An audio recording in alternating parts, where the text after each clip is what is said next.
It's Monday morning following Friday's release of jobs data that was much weaker than what the consensus forecast had been. Rather than creating more than 200,000 jobs, and rather than revising upward the prior month to greater than 200,000 jobs, we got a number that was far below not only for September, but also for August. As a result, we had a rally in both the price of gold and silver. In fact, silver is gaining on or adding to Friday's rally. It's now trading at better than a 3-month high. It's up about 40 cents an ounce this morning, following more than a 70 cent per ounce gain on Friday. Now, gold was up about $25 on Friday, is actually down a buck or two last I checked here this morning. In fact, gold is still trapped in a trading range. It's really been trading between, let's say, the low 1100s and 1140, 1150, right now around 1137. But I do believe that ultimately gold is going to follow silver's lead and break out to new highs. Really, what's kept the metal range bound is you have the buyers at the lower end of the market who are steadily accumulating gold, who are long-term buyers and who understand the favorable long-term outlook for gold.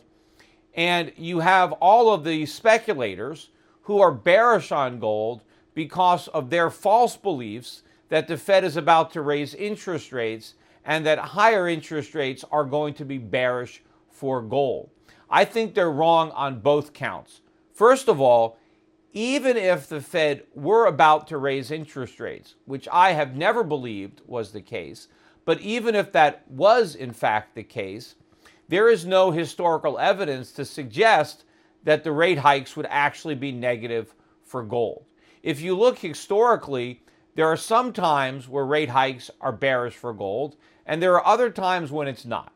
For example, when Paul Volcker was very aggressive in hiking rates in the early 80s, those higher rates proved very bearish for gold, especially since gold had risen so spectacularly in the bull market that preceded that hawkish Fed.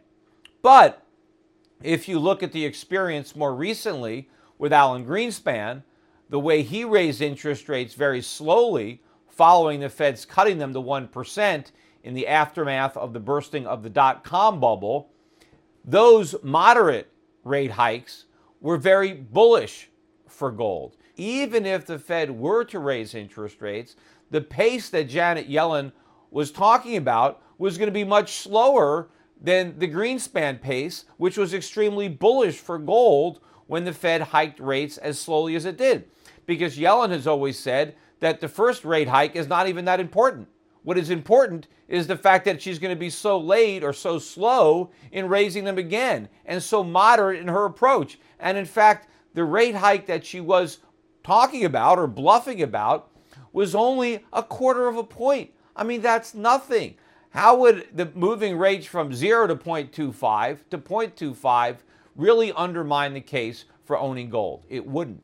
All I think you have is speculators with a narrative and pushing a trend. But ultimately, they ran into a wall of buying, and their repeated efforts to really knock gold below 1100 failed. It did dip below there slightly, but it wasn't able to stay there. And you know the bears have been trying to get gold below 1,000 for a couple of years, and they haven't been able to do that. But I do think that ultimately it's the bulls that are going to be in charge of this market once the bears are forced to throw in the towel. And I think the economic data that we got on Friday is going to be the beginning of that. And I think silver is certainly showing gold the way to go. And the fact that silver has been able to rally this strongly shows that the dynamic is turning. I think when we get the October, November reports later this year, it's going to continue to show weakening on the job front. And soon, all this talk about higher interest rates is going to be replaced with new talk about a fresh round of quantitative easing, QE4, and I think that is going to be super bullish for both gold and silver. Now, some investors are going to say, hey, wait a minute, Peter, QE3 wasn't bullish. Gold went down with QE3, so why should QE4 be any different? Here is the reason. When the Fed did QE3, the market's reaction was, this is it. The Fed is finished. This is the end of all the money printing. And so during QE3, the markets began looking forward to the end of the QE program and the beginning of a rate hike tightening cycle. Once the markets are disappointed and we have QE4, I don't think the market is going to be so quick to assume that QE4 is the end of it, that we won't have a QE5 or we won't have a QE6. I think the reaction to QE4 is either going to be more spectacular on the upside than was the reaction to QE1 or QE2. And another reason I believe that is because I don't believe the dollar is going to have all the support of the emerging market economies like it did back in 2010, 2011, when we had a currency war.